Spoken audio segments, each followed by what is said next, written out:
the first thing we actually done was establish a path network. So over the other side of the road, that path network was already created, and that goes back into Valleyfield Woods. So we came in here 7 years ago and we started to put these new paths in, right? Now, it actually took 3 years because this path didn't exist, and this is the Wetland Nature Reserve. So the first tranche of money that we achieved, we actually put this path network in here. Then we had to do this section in 2 stages, and that let us link up the path network up to here.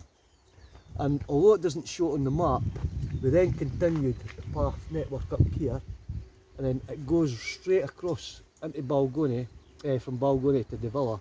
Now that created the West Fife Woodlands Way, which cost the West Fife Woodlands Group in excess of £100,000 in 4 years to put that path network together. Now, the great thing about this whole network is how diverse the countryside changes and how much the woodlands change.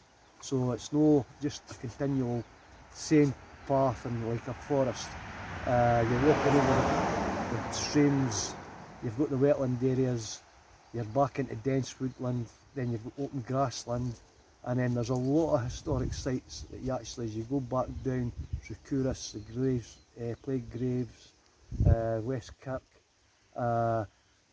Battlefield at the top of Couris, and there's just so much history. Again, people walking across here are actually walking in what was a colliery, a pit, and over at our side there's a recent plaque being put in with the names of all the miners that were killed. There was 67 men killed in the life of Blair Hall Pit, and so we decided to put this plaque in, naming each miner and when they died, the age, etc.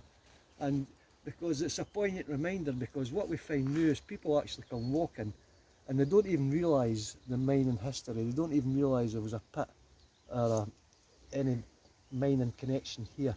And so it's to put that reminder back into people's mind and just to promote the area and say what the area is about and how it's changed from being the landscape covered in what was pit bings, slag heaps, and how it's completely changed, and you see all the trees and all the biodiversity and how it's improving. And the aim is to keep improving on that and just better access for the public.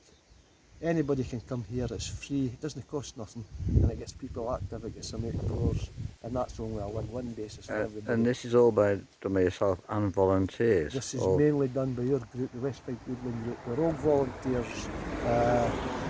Every bit of funding that we get, and basically we've just been ongoing.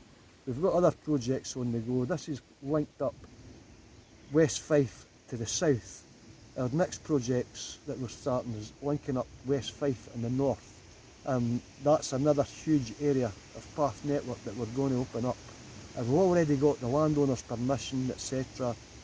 We're working with the Forestry Commission. The first stage of that is getting a new bridge, which we're hoping to put in either at the end of this month or next month. And then that kick-starts that whole programme up the north side of West Fife.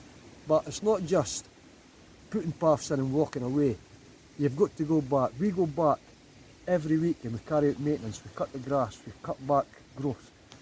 On average, if you didn't do that cut back, the paths you put in would be lost within 5 years. And so there's a lot of work involved. And what we find is, well, there's areas, because of footfall, some areas get churned up, so we're continually going in, putting new material down to make the paths better, just better access. Drainage, there's issues where we never found before, and because there's been a lot of rain, and then the next thing that